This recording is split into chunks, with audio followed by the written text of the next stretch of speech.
মুন্সিগঞ্জের ব্যবসায়ী উদ্যোক্তা মোহাম্মদ মনিরুজ্জামান ৪২ বিঘা জমিতে গড়ে তুলেছেন বিশাল এক ড্রাগন ফলের বাগান। তার এই আধুনিক কৃষি উদ্যোগ গ্রামীণ অর্থনীতিতে ভূমিকা রাখছে।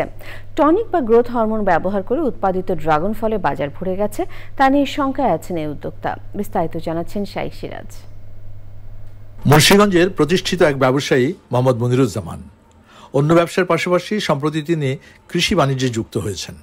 এটা প্রথমে আমি সিঙ্গাপুর গেলাম, তো ওখানে মুস্তফা সেন্টার থেকে একটা ফল কিনলাম। কিনে হোটেলে আসলাম, আসার পরে ওইটা কাটলাম, খেলাম, ভালো লাগলো। ড্রাগন হ্যাঁ ভালো লাগলো। তার আগে ড্রাগন আমি দেখি নাই, আগে দেখি নাই। এটা হলো 16 সনে। আপনার যে প্রোগ্রামটা যখন দেখলাম গভীরভাবে ওইটা অনুধাবন করছি, ওখান থেকে সব পেয়েছি আমি। আচ্ছা, আমরা এই ফলটাকে এখনো পবিত্র হিসাবে রাখছি, এটা আমার মাকে খাওয়াইছি। তার এই বাগান থেকে জীবিকা নির্বাহ করছেন অন্তত কয়েক ডজন পরিবার। ফুলের পরাগায়ন থেকে ফল সংগ্রহ সবই চলছে শিল্প উদ্যোগের মতোই।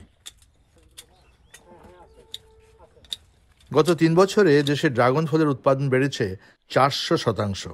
তবে 2023 সাল থেকে গ্রোথ হরমোনের অপব্যবহারে ভোক্তা বাজারে আস্থা কমেছে। দোকানে গেলেই দেখবেন যে স্যার অল্প পাকা অল্প কাঁচা এবং বিকট একটা ফল হবে, দেখতেও ডেঞ্জারাস লাগবে। আবার স্যার আপনার কখনোই সে পাকবে না পুরোপুরি। আমার যখন এটা পোষাবে না আমি বন্ধ করে দিব, এই ব্যবসা করব না। কিন্তু আমার পক্ষে সম্ভব না ওই টনিক ভেজাল মানুষকে খাওয়ানো। দ্রুত বর্ধনশীল ড্রাগন ফলের কৃষি উদ্যোগে নতুন বিনিয়োগ টিকিয়ে রাখতে হলে প্রয়োজন সচেতনতা ও প্রযুক্তি নির্ভর চাষাবাদ। দেশের ব্যবসায়ীরা কৃষি ক্ষেত্রে দিন দিন বিনিয়োগ বাড়াচ্ছেন। উল্লেখযোগ্য ড্রাগন ফসল এবং এটি দিনের পর দিন বাড়ছে। প্রশ্নটা হচ্ছে সরকারি নীতি সহায়তা, অন্যদিকে অসাধু ব্যবসায়ীদের দৌরাত্ম্য, এগুলো থেকে যদি বাজার ব্যবস্থাপনা নিশ্চিত করা, এগুলো থেকে যদি নিস্তার দেওয়া যায় তাহলে এই ক্ষেত্রে বিনিয়োগ বাড়বে। দেশে ব্যবসায়ীদের কৃষিক্ষেত্রে বিনিয়োগের একটা নতুন ধারা অব্যাহত থাকবে।